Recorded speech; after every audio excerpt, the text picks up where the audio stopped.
Mi querida Sofía Ruiz, te tengo en la línea justamente con un tema interesante. La Sofi, tan bonita.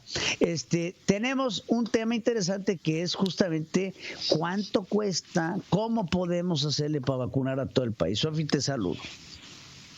¿Cómo estás? Muy buenos días. Un gusto saludarte a ti y a todo el auditorio. Hoy tenemos un tema bien importante, pero antes quiero platicar o quiero contar, quiero empezar diciendo que el gasto presupuestado para temas de salud del 2021 es de, bueno, pues ya sabemos, ¿no? De 664,660 millones de pesos. Esto representa el 2.7% del PIB y nos había dicho la OMS que para ser funcionales, para de verdad tener una salud universal para todos, tendremos que tener al menos el 6% del PIB y esto solamente representa un 2.7%. ¿Por qué lo estoy platicando? Porque al principio de diciembre vimos como al exsecretario decir que no estaba presupuestado en este 2020 una campaña de vacunación para México. ¿Por qué lo platico así?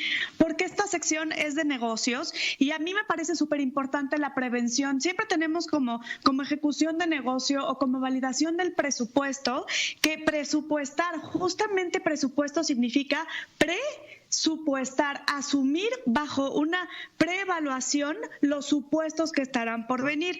México tuvo antes de... ¿qué será? 4 meses previos en comparación con otros países, una ventana de oportunidad a través del conocimiento que estaban generando otras acciones, otras naciones, con lo que estaba pasando con el coronavirus y no lo hicimos, entonces nos llegó tarde. Lo que ha sido muy claro para todos durante todos estos años o desde que tenemos uso de razón es que no tenemos un sistema médico universal, que tenemos un sistema médico de salud pública colapsado y ojo, no estoy diciendo que el sistema de salud debiera ser gratuito. Ya dijo la OMS que más bien lo que significa tener un servicio de salud pública es que no exista un penar para aquel que tenga la necesidad de tener o de tomar acción en temas de salud y por eso se denomina el concepto salud pública y por esto lo quiero platicar. La salud pública es un esfuerzo colectivo de toda la sociedad para prevenir enfermedades y promover la salud. ¿Qué significaría esto? Que es un cúmulo de funciones o de acciones matemáticas, acciones económicas, acciones contables, acciones jurídicas, acciones de todo tipo para llevar a un único objetivo. Y voy a poner un ejemplo que me encontré que me pareció maravilloso. Se dice que la medicina asistencial es aquella a la que tú vas al doctor porque ya tienes fiebre, porque ya te duele la cabeza, porque ya todo esto. Y la salud pública tendría que ser la evitación o prevención para promover una salud efectiva, para tener un rendimiento en condiciones óptimas de salud. ¿Cuál podría ser el mejor ejemplo? Que, por ejemplo, en México que se dice que no sabemos comer o que tenemos altos índices de diabetes y en enfermedades cardiovasculares, tendría que existir una prevención, no solamente para educar a través de la publicidad y los mensajes, como ya se ha venido manejando, o del control de precios, sino de todo un encadenamiento para modificar los hábitos de consumo. Eso sería parte de una política de evitación o prevención que sería parte de una política pública. Pero cuando hablamos de vacunas, ¿cuánto nos cuesta y cuánto nos costaría no vacunar? Estamos hablando de una pérdida pues prácticamente 4 veces más grande. Fíjense, si hablamos solamente de lo que costó el inicio de la vacunación en México, nos dijo Arturo Herrera que, por ejemplo, se tenían convenios de 1,659 millones de dólares. Multiplíquenlo por 20 pesos, que es en lo que está hoy el valor del dólar o un promedio, y ahí podríamos tener una idea de cuánto costaría vacunarnos a los mexicanos en su totalidad. Pero no solamente eso, también tenemos que calcular los costos inherentes o los costos adicionales, ya sea por congelación, por situaciones de logística y de operación, que esto solamente considerando la planificación de diciembre se calcularon en 1,300 millones de pesos. Entonces, ¿qué es más barato, prevenir o seguir lamentando? Ya hemos visto declaraciones del propio Arturo Herrera donde se dice que la economía se va a tardar muchísimo en recuperar, pero si hablamos en términos de salud, ya nos dijeron que nos vamos a tardar al menos 5 años en poder considerar en tener un México sano.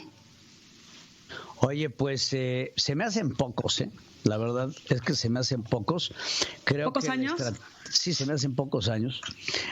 Ojalá y sea así y exista una estrategia nacional de vacunación que lleve a tener estos resultados. Sería sensacional. Creo que a nivel negocio también lo hablas, las declaraciones de Arturo Herrera.